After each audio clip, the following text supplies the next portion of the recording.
Cette loi bioéthique est une loi assez large qui traitait de nombreux sujets de bioéthique, mais qui a surtout fait parler d'elle au regard de la disposition concernant l'ouverture de la PMA aux couples de femmes.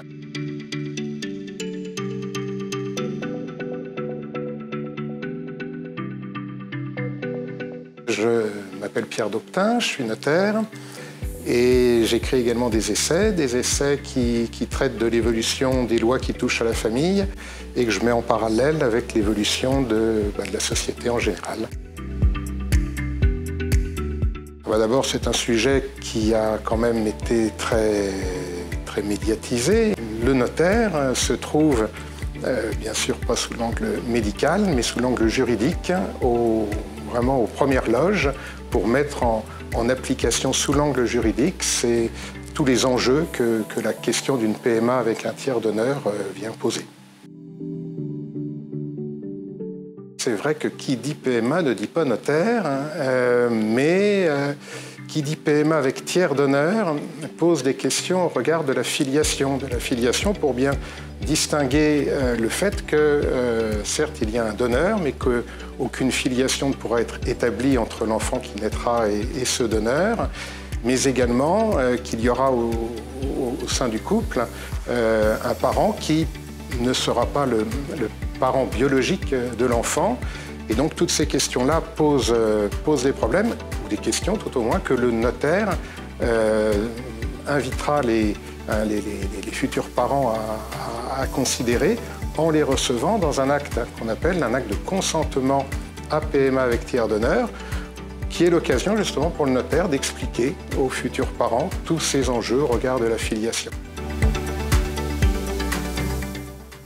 Cette loi bioéthique est une loi assez large qui traitait de nombreux sujets de bioéthique, mais qui a surtout fait parler d'elle au regard de la disposition concernant l'ouverture de la PMA aux couples de femmes. La PMA auparavant était uniquement permise aux couples hétérosexuels qui ne pouvaient pas avoir d'enfants pour une raison pathologique. Et la nouveauté de cette loi a consisté à ouvrir la PMA aux couples de femmes et aux femmes seules. Et la deuxième mesure très importante de cette loi bioéthique a été à la demande de personnes qui sont nées de PMA avec donneur, qui étaient en recherche de leurs origines, la possibilité, quand elles seront majeures et bien sûr si elles le souhaitent, d'avoir accès à l'identité du tiers donneur. Je suis un petit peu à l'initiative, tout au moins il y avait une idée, j'ai sorti un livre tout récemment sur la PMA pour toutes et on s'est dit à la Chambre des notaires de Paris que à partir de ce livre, il y avait certainement moyen d'organiser une soirée qui partirait de cette PMA pour toutes et qui élargirait le sujet.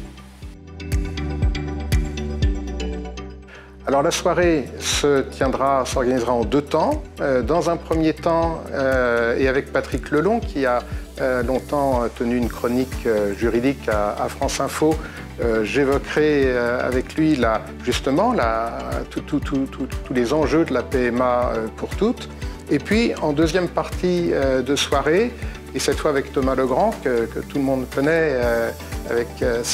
sa chronique politique tous les matins à France Inter. C'est là qu'on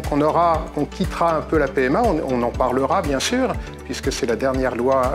en date sociétale, mais c'est là qu'on fera cette rétrospective des lois qui ont marqué, des lois de la famille qui ont marqué la Ve République.